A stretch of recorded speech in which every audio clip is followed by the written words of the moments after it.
Motivational quotes. நம்முடைய முதல் கடமை தன்னைத்தானே வெறுக்காமல் இருப்பதுதான். எவன் ஒருவன் தன்னை நம்பவில்லையோ அவன் இறைவனையும் நம்பாதவன்தான். நம்பிக்கை, தன்னம்பிக்கை, அதுவே இறை நம்பிக்கை. நம்முடைய முதல் கடமை தன்னைத்தானே வெறுக்காமல் இருப்பதுதான். எவன் ஒருவன் தன்னை நம்பவில்லையோ அவன் இறைவனையும் நம்பாதவன்தான். நம்பிக்கை, தன்னம்பிக்கை, அதுவே இறை நம்பிக்கை. இயற்கையை வெல்வதற்கே மனிதன் பிறந்திருக்கிறான். அதற்கு பணிந்து போவதற்கென்று நேர்மையுடன் உழைத்தால் அதனுடைய பரிசாக முன்னேற்றத்தை அடையலாம். இயற்கையை வெல்வதற்கே மனிதன் பிறந்திருக்கிறான். அதற்கு பணிந்து போவதற்கென்று நேர்மையுடன் உழைத்தால் அதனுடைய பரிசாக முன்னேற்றத்தை அடைவாய். பெரும் சாதனை செய்வதற்கு 3 நிலைகளை கடக்க வேண்டும். அவை ஏளனம், எதிர்ப்பு, அங்கீகாரம் ஆகியவை. எந்த பணியில் ஈடுபட்டாலும் அதில் ஒழுங்கும் நேர்த்தியும் இருப்பது அவசியம். பெரும் சாதனை செய்வதற்கு 3 நிலைகளை கடக்க வேண்டும். அவை ஏளனம், எதிர்ப்பு, அங்கீகாரம் ஆகியவை. எந்த பணியில் ஈடுபட்டாலும் அதில் ஒழுங்கும் நேர்த்தியும் இருப்பது அவசியம். உலகம் பெரியதொரு பயிற்சி சாலை. நம்மை வலியவனாக்கிக் கொள்வதற்காகவே நாம் இங்கு வந்திருக்கிறோம். உலகம் பெரியதொரு பயிற்சி சாலை. நம்மை வலியவனாக்கிக் கொள்வதற்காகவே நாம் இங்கு வந்திருக்கிறோம். உண்மையை 1000 விதமாக உரைக்கலாம்.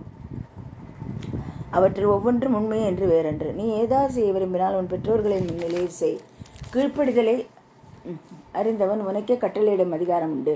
வீண் ஆடம்பரம், வலிமையின்மை முதலிய தோன்றும் போது இது உனக்கு உகந்ததன்று என்று ஆன்மாவிடம் கூறு. சுகம் தன் தலைமீது துக்கம் என்னும் கிரீடத்தை தரித்து கொண்டு மனிதன் முன் வருகிறது. அகத்தை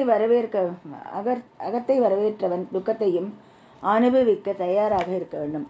சுகம் தன் தலைமீது துக்கம் என்னும் கிரீடத்தை தரித்து கொண்டு மனிதன் முன் வருகிறது.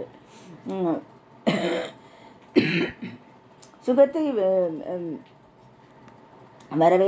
வரவேற்கிறவன் துக்கத்தையும் அனுபவிக்க தயாராக இருக்க வேண்டும்.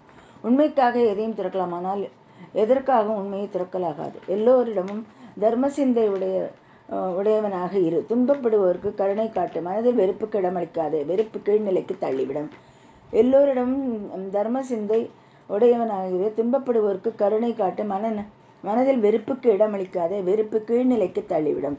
எவன் ஒருவன் தன்னை குறித்து மிதமிஞ்சி எச்சரிக்கை உடையவனாக இருக்கிறானோ அத்தகையவன் ஒவ்வொரு காலகட்டத்திலும் ஆபத்துக்கு ஆளாகிறான். எவன் ஒருவன் தன்னை குறித்து மிதமிஞ்சி எச்சரிக்கை உடையவனாக இருக்கிறானோ அத்தகையவன் ஒவ்வொரு காலகட்டத்திலும் ஆபத்துக்கு ஆளாகிறான். தேங்க்யூ.